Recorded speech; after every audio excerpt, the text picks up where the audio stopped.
নমস্কার, আমি এস আলম। কালকে আমি শুভ নববর্ষের তৃতীয় শুভেচ্ছা দিতে ভুলে গিয়েছিলাম, তাই আজকে আপনাদেরকে বাংলা নববর্ষের তৃতীয় শুভেচ্ছা জানাচ্ছি এবং আপনাদেরকে জানাই যে ভারত সরকার কালকে যে লকডাউন ঘোষিত করেছিল 19 দিনের, সেই লকডাউনের কিছু সার্কুলেশন মানে নিয়মাবলী দিয়ে আজকে রিলিজ করেছে।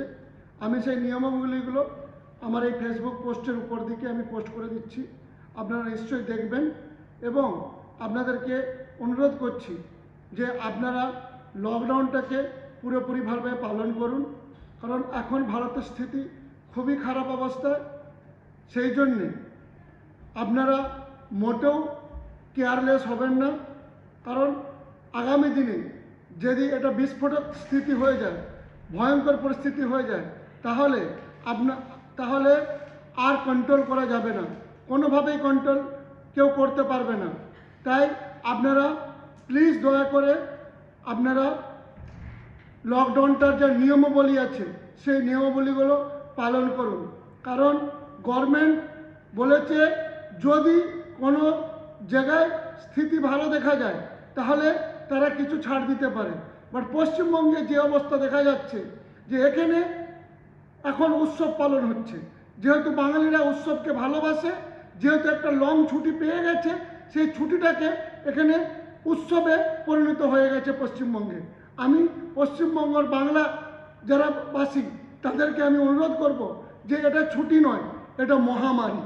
তাই এটাকে ছুটির মতন উপভোগ করার চেষ্টা করবেন না, তাহলে দেখবেন আপনার হয়তো বংশকালকে কেউ বাতি দেওয়ার মতো পরিস্থিতি থাকবে না, একদিন এরকমও হতে পারে।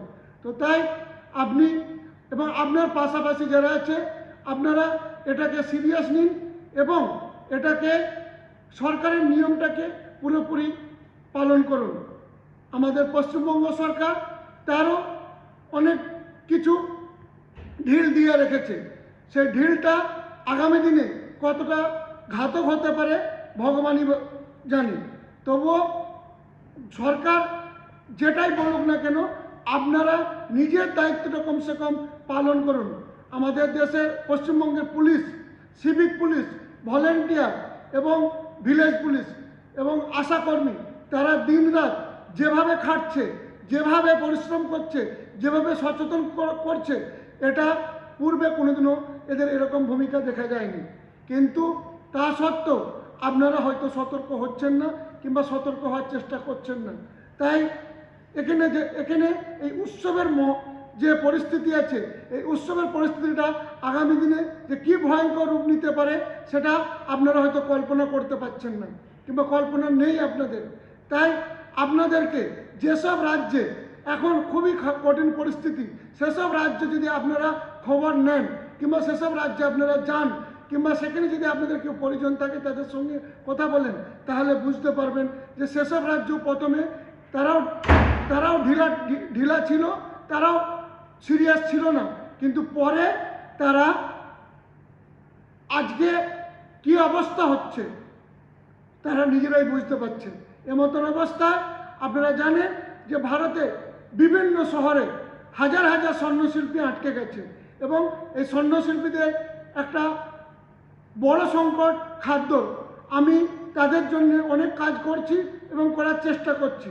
তাই আপনারা তাদের না চিন্তা করে আপনারা নিজেদের চিন্তা একটু বেশি করুন। যারা স্বর্ণশিল্পীর পরিবারের লোক তাদেরকে আমি এই কথা বলছি, আপনারা নিজেদের চিন্তা করুন, আপনারা আপনাদের ঘরেতে বন্ধ হয়ে থাকার চেষ্টা করুন। এবং ভারতের প্রচুর স্বর্ণশিল্পী এখন করোনা আক্রান্ত হয়েছে, আগামী দিনে এই রূপটা কী নেবে সেটা কেউ জানে না।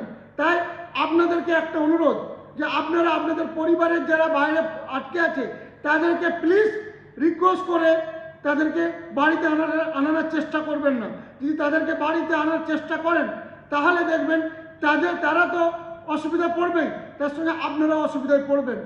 অনেকেই দেখতে পাচ্ছি এবং শুনতে পাচ্ছি যে যারা স্বর্ণকারের ফ্যামিলি তারা বাইরের যারা আছে তাদেরকে বাড়িতে আসার জন্যে বলতেছে, বাড়িতে আসার জন্যে অনুরোধ করছে কিংবা বাড়িতে আসার জন্যে নানান বাহানা দিচ্ছে তাদেরকে। আমি জানি এই সময় পশ্চিমবঙ্গে কোনো সংকট নেই, এটা আমি গ্রাউন্ড লেভেলে পরিস্থিতি দেখে আমি বলছি, এখানে কোনো সমস্যা নেই। কারণ আমাদের মমতা ব্যানার্জি মুখ্যমন্ত্রী, উনি চাল ফ্রি করে দিয়েছেন, উনি আটা ফ্রি করে দিয়েছেন, উনি গম ফ্রি করে দিয়েছেন, আরও হয়তো আগামী দিনে আর কি ফ্রি করবে জানি না। আপনারা খুব ভালোই আছেন, কিন্তু তা সত্ত্বেও আপনারা আপনাদের যারা পরিবারের বাইরের লোক পড়ে আছে তাদেরকে কেন অযথা ডিস্টার্ব করে তাদের মনস্থিরকে কেন খারাপ করে দিচ্ছেন? এতে একটা ভয়ঙ্কর পরিস্থিতি হতে পারে। আমি প্রচুর স্বর্ণশিল্পীর সঙ্গে কথা বলে দেখেছি যে তাদের বাড়ি থেকে ফোন যাচ্ছে এবং তারা বাড়ি থেকে ফোন করে তাদেরকে নানান কথা বলা হচ্ছে। তার জন্যে তারা মেন্টালিটি ঠিক রাখতে পারছে না, তাদের মনস্থিতি এখন ঠিক নেই। আপনাদের এই কঠিন সময়ে আপনাদের যারা বাইরে পড়ে আছে তাদেরকে প্রেরণা দেওয়া উচিত, কিংবা তাদের মোটিভেশন দেওয়া উচিত, না কি তাদেরকে আপনারা নানানভাবে প্রলোভন দিয়ে বাড়ি আসার জন্য বলা উচিত। সেই জন্য আমি আপনাদেরকে অনুরোধ করব, যারা বিদেশে স্বর্ণকাররা আছে তাদেরকে মোটিভেট করুন, তাদেরকে লড়াই করতে বলুন, তাদেরকে ভালো করে থাকতে বলুন, ভালোভাবে থাকতে বলুন, সাবধানে থাকতে বলুন, কিন্তু দয়া করে তাদেরকে আপনারা কান্নাকাটি করে বিরক্ত করে তাদেরকে বাড়ি আসার জন্য বলবেন না। তারা যদি বাড়ি আসে তাহলে তারা নিজে আসবে না, তার সঙ্গে রোগ নিয়ে আসবে, মানে করোনা নিয়ে আসবে, করোনা ভাইরাস নিয়ে আসবে, এবং সেই করোনা ভাইরাস এই গ্রামে গঞ্জে ছড়িয়ে যাবে। তখন দেখবেন গ্রামের অবস্থা কি হবে। সেই ভয়ঙ্কর পরিস্থিতিটা আপনারা হয়তো পরিকল্পনা করতে পারছেন না, সেই জন্যই আপনারা এরকম ভাবনা চিন্তা করছেন। তাই আপনাদেরকে আমার অনুরোধ, আপনারা বিদেশে যারা আছে তাদেরকে মোটিভেট করুন, তাদেরকে তাদের মতন করে থাকতে বলুন, সাবধানে থাকতে বলুন, তাদেরকে ভালো মন্দ কথা বলুন, কিন্তু তাদেরকে বাড়িতে আসার জন্য বলবেন না। আর আপনারা সরকারি যে নতুন নিয়ম এনেছে এই 19 দিন লকডাউনের, এই নিয়মগুলি আপনারা যথারীতি পালন করার চেষ্টা করুন। এটা আপনাদের কাছে আমি রিকোয়েস্ট করছি। ধন্যবাদ।